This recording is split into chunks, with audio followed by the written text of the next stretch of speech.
put together a list of, to me, the top 5 screw jobs in the history of college football when it comes to the college football playoffs. Which programs in the history of the playoff got screwed over by the committee the most in the history of the playoff, dating all the way back to 2014?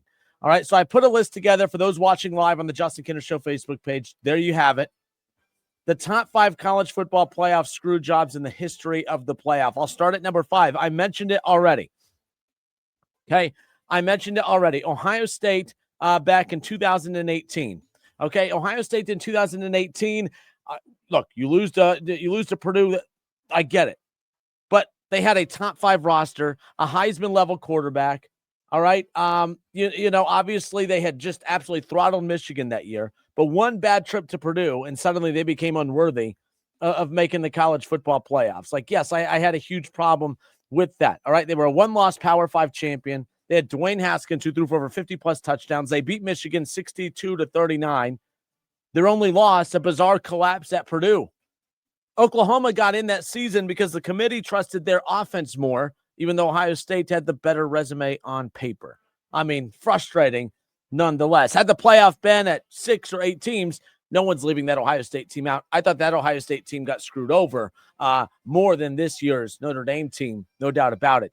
Coming in at number 4 on my list, the 2016 Penn State Nittany Lions, okay?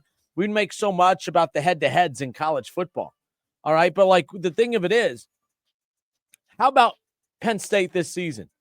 All right, they were the Big Ten champion. They won the Big Ten championship over Wisconsin. They beat Ohio State that year. Penn State beat Ohio State that year. And yet, Ohio State still got into the playoff instead of the team that beat them and actually won their conference. Don't you think that Penn State had a bigger gripe? They're in a conference. They beat Ohio State, and the team that they beat, who didn't even make it to the conference championship, got in, and they didn't, and they were the conference champions. Like, to me, that's a problem. Penn State checked off every box imaginable. They checked off every box that the committee said that it values. They were a conference champion. They had the head-to-head win over the team that represented the Big Ten in the playoffs, multiple ranked wins. But we all know how that all went about. 2016 Penn State Nittany Lions, I put there at the top of the list. Number 3 on my list, again, we're live on the Justin Kinner Show Facebook page. I'm going to put the 2014 Baylor Bears right there. I'm putting Baylor at number 3 on my list. You know, when you think about Baylor that season, okay, they beat TCU. Everyone believes that, everyone talking about TCU. It wasn't just TCU that got screwed over. Baylor did as well. Baylor was 11-1.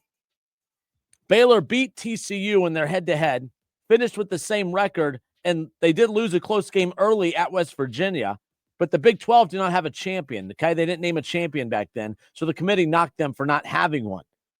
All right, if head-to-head matters, Baylor should have been in over TCU, who many believe TCU was the biggest screw job of that. Some say it's Baylor. I agree with that. I put Baylor up on that list as well, especially if dominance matters. TCU should have been in too, but they both got boxed out because the Big 12 did not have a conference championship game that season. At number 2 on my list, same scenario, just the other team, TCU. And this is what Notre Dame fans are upset about, because Notre Dame fans were upset that their team was ranked in the playoff rankings every week. They were ranked in the second to last playoff rankings. They didn't play at all and somehow knocked back 3 spots. Well, you think that's bad. How about TCU? TCU entered the final weekend ranked as the number 3 team in the country. They were the number 3 team in the country. The very final game of the regular season, they destroyed Iowa State 55-3. After winning by 52 points, the committee still dropped them from number 3, not to 4, not to 5, all the way to 6. The committee all of a sudden suddenly emphasized conference championships, pushing Ohio State above them after Ohio State's 59-0 win in the Big Ten championship game against Wisconsin. But the standard literally changed after TCU had already played and after they dismantled their opponent as well. Now, TCU, they got the second biggest screw job in the history of the College Football Playoff Committee when it's all said and done. And then one that I don't think many people will disagree with, the team that got screwed over the most in the history of the college football playoffs, it has to be the 2023 Florida State Seminoles. 13-0, ACC champion. They were an undefeated, at the time, a Power 5 champion. In their non-conference, they beat LSU. They beat Florida. They won the ACC title with a third-string quarterback after Jordan Travis was injured. That sounds like a great storyline, but it wasn't enough of a storyline to convince the committee that they deserved to be in, because somehow, some way, an undefeated Power 5 champion with wins over LSU and Florida in the non-con wasn't good enough. The committee essentially said your quarterback is hurt, so we assume that you're not going to compete with these other top 4 teams. And they had never done anything like that before, nor was there ever precedent for us to expect that they were actually going to pull the trigger on that. To me, they were the number 1 most screwed team ever in the history of the college football playoff. So there you go. My top 5 college football playoff screw jobs in the history of the college football playoff. Number 5, 2018 Ohio State. 2016 Penn State. Big Ten champions. They beat Ohio State, and somehow Ohio State made the playoffs that year, and Penn State didn't. I mean, I think maybe Penn State should be a little bit higher on that list, to be quite honest with you.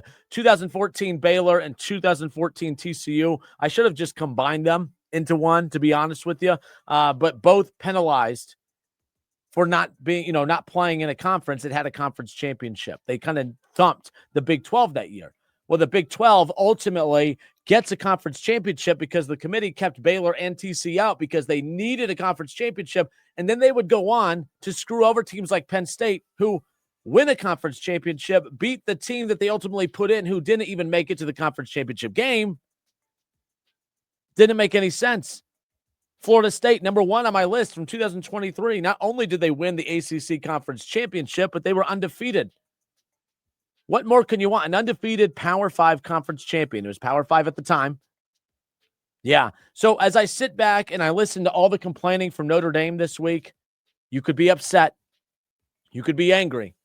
But there is not one tiny part of me that actually feels sorry for you or your fans, because I don't think that their absence from the playoff even comes close to tickling this list. It doesn't come close. They're not screwed over. You could sit there and say, well, the committee had them at 9 and all of a sudden they got knocked out. Imagine being TCU. You're ranked number 3 in the second to last college football playoff rankings. You dismantle your final opponent by 60 points. And they not only do they knock you out, you went from 3 to 6. Guys, stop. Notre Dame, you're not a victim. You're a bunch of crybabies. You're a bunch of bums. Get in the conference. That's all I got to say.